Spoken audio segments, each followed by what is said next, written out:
can, please say hello to Death himself, the Grim Reaper!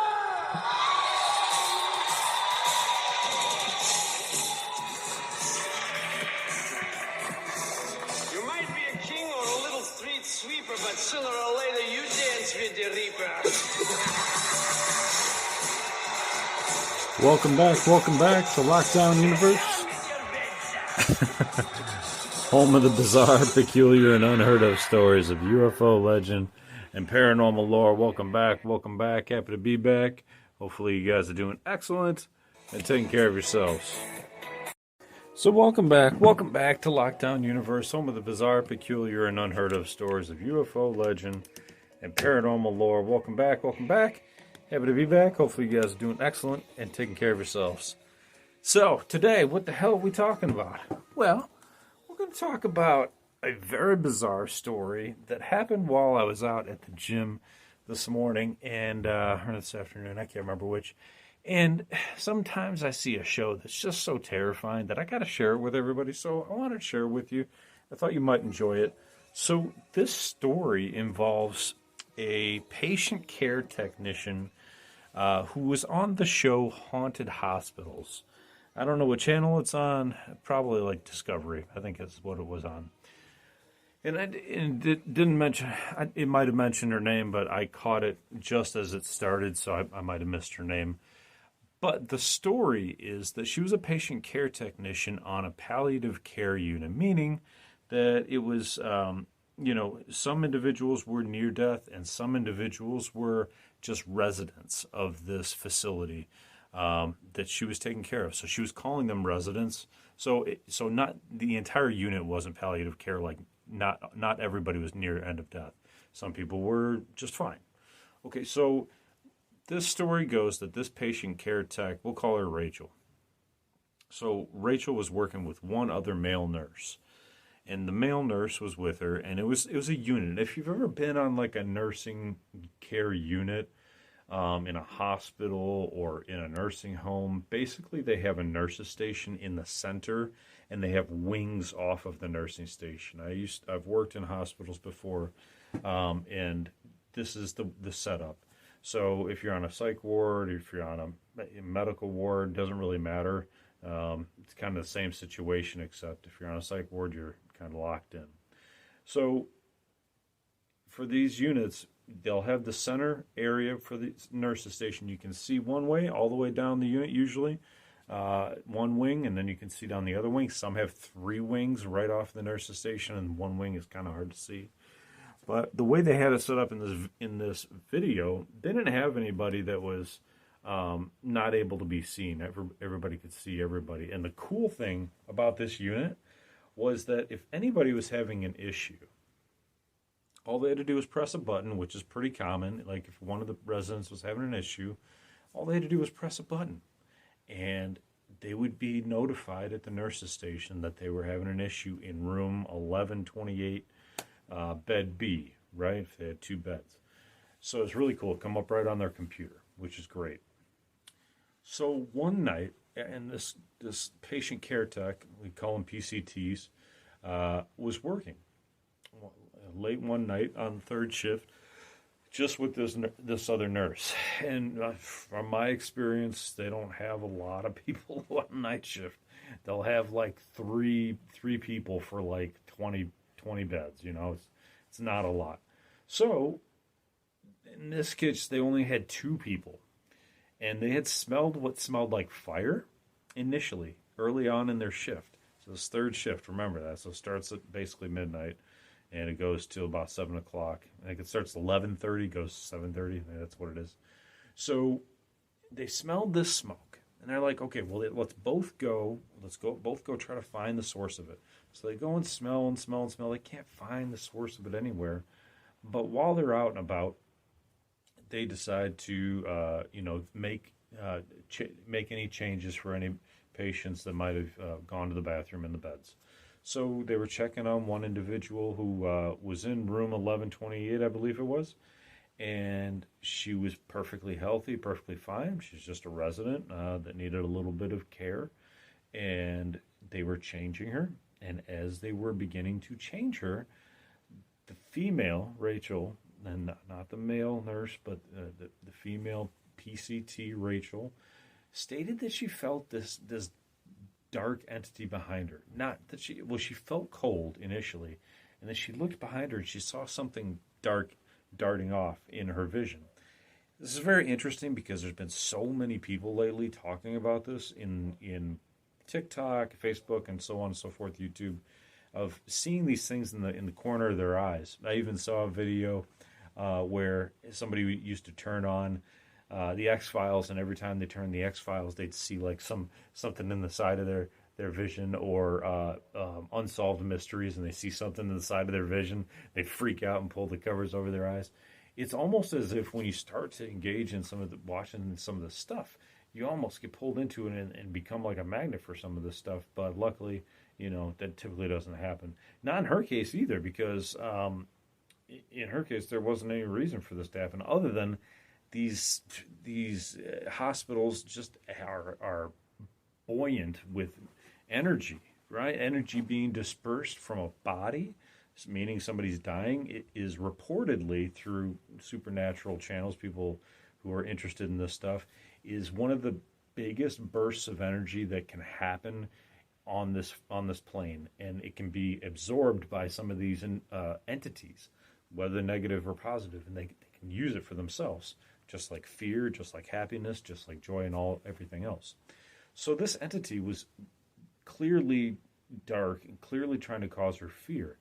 She stated that as she was going to change this individual, she became completely paralyzed in her body, yet in her mind and her spirit were completely aware of what was happening to her body.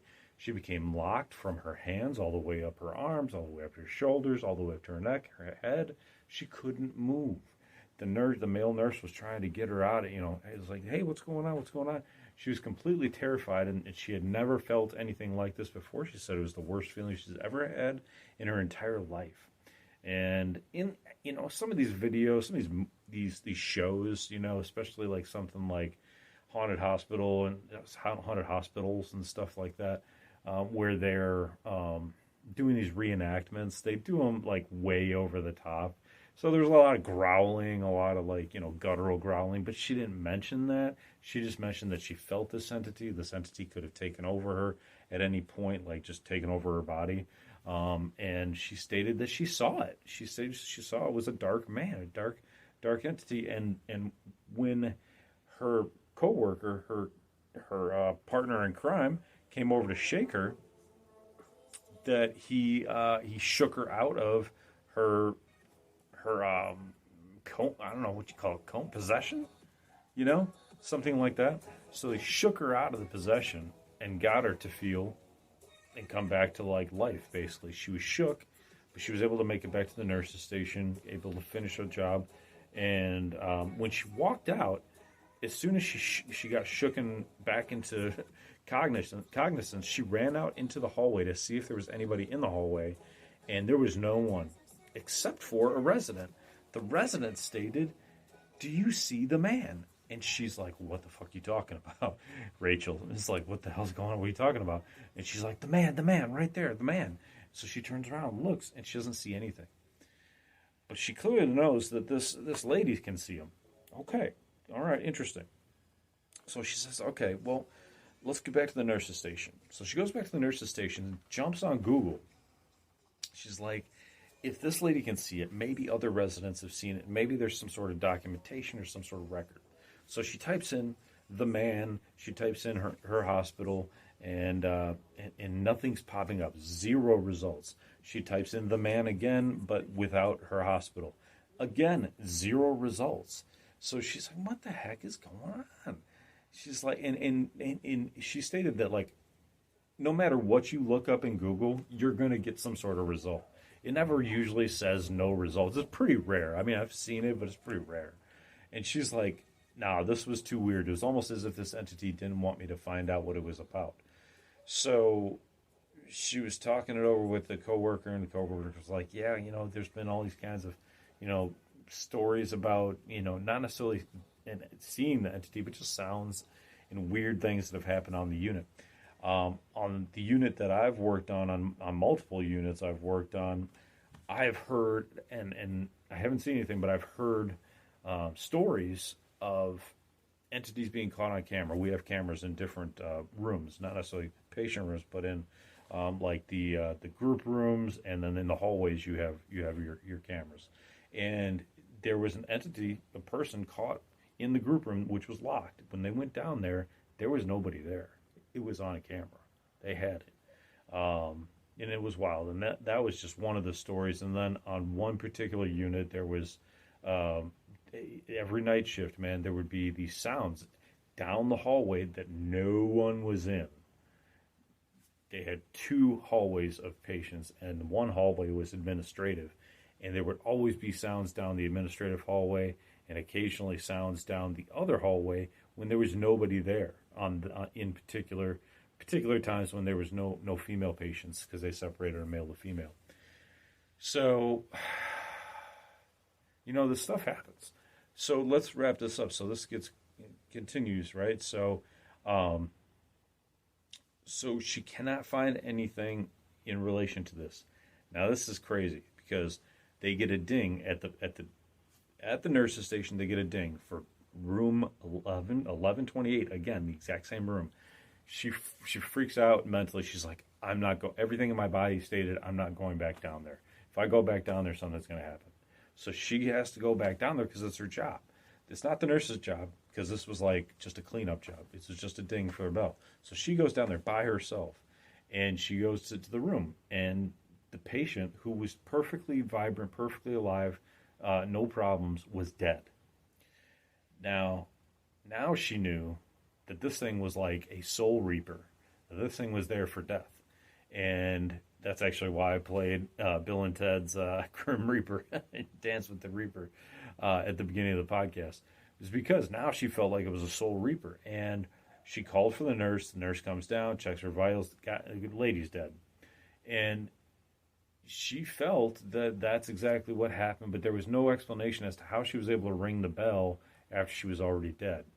It didn't make any sense. They were looking at the machines.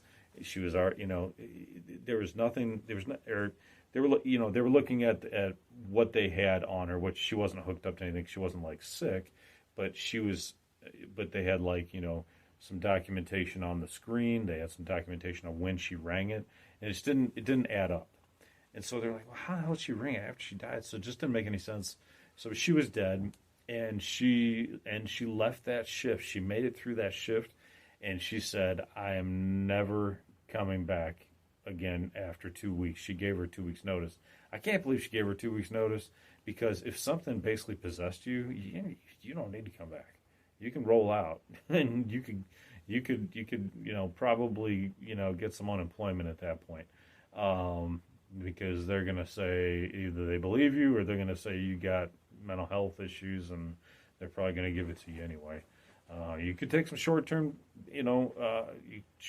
disability, long-term disability too. If you needed some time for a break, that's possible too. But you got to be able to work. I think you have to work at a place for like a year. I can't remember how long it is before you can take short-term disability. But anyway, and when I say, they're not going to believe you and you have a mental disability, I have my own mental health issues, so I'm not saying that it's a negative at all. Anybody that goes through something like that would have mental health issues anyway. Even if they didn't believe you, you'd have PTSD. So that's the wild thing, and that's what lends a lot of veracity and truth to the story, is that she did leave that job after 2 weeks. If it was like, oh, okay, she stayed at the job and da-da-da-da, she toughed it out, you might say, oh, well, good for you, and da-da-da-da. But in all honesty, nobody's going to stick around a job like that. So it lends a lot of truth and honesty and veritas to this story. So I like this story a lot. I think that it's truthful. I think that it's legit. Sometimes they embellish these stories, and maybe they did a little bit on that one. I wasn't there, so I don't really exactly know, but that one is interesting. Now, let's see how much time we got left on this bad boy right here.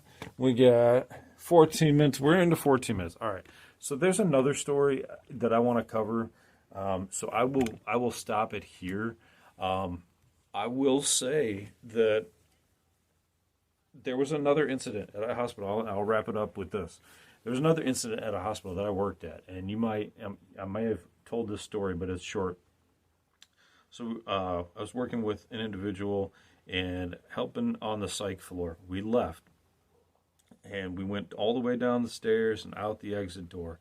When we left the exit door, my coworker stated that she saw something, a 6'5" tall guy in a hoodie, like a red hoodie, in the mirror. There's not a mirror, I'm sorry, a window to the outside. So there's a window to the outside, and that was it. Just one window to the back of the hospital parking lot area. That was it before the doors. It was kind of like a closing bay, or a semi bay, where you'd go out the back and there'd be like, loading truck docks and stuff like that. So it wasn't like beautiful. It was just very industrial. So the next night she's working, and a nurse from the morgue comes up, and she's drawing blood and stuff, I guess, or whatever. I'm not sure exactly, what her role was, but she stated, she was like, my coworker was really curious, and she's like, "You work down in the morgue, right?" And she's like, "Yeah." It's like, craziest thing happened to me. She's like, "I don't know, what you got going on down there, but the morgue is right by that exit door." And she said, "I saw this guy in the window, and he was 6'5" and had a hoodie on, and I swear to God, I saw him." And the lady, the nurse that was coming up for like the blood draw or whatever, she went white. She went completely white. All the blood drained out of her face. She was completely freaked. And my coworker was like, "What's wrong?" She's like, "Yeah, I worked on that guy last night. That guy is in the morgue right now. He's dead. He was dead last night." So these things happen in hospitals, and I'm telling you this because that story was a real story. She was not lying. She was not a person to make up stories.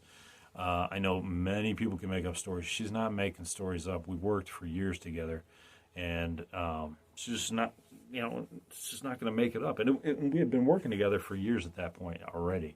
So she wasn't making it up. She wasn't doing it to try to get my goat. Very serious, person. So anyway, and an older person at that, not a young gun trying to get some clout. She was an older lady. So anywho, I'm gonna wrap it up there. I got another podcast I want to bring to you guys. So I hope you are enjoying these. Please like, follow, share, subscribe. Take care of yourselves physically, spiritually, emotionally. Keep that white light around you. Pray, meditate. Take some time out for yourself. Stay in the light. And please like, follow, share, subscribe again. And continue to question the universe around you. Until next time, guys, take care. And Lockdown Universe is out. Peace.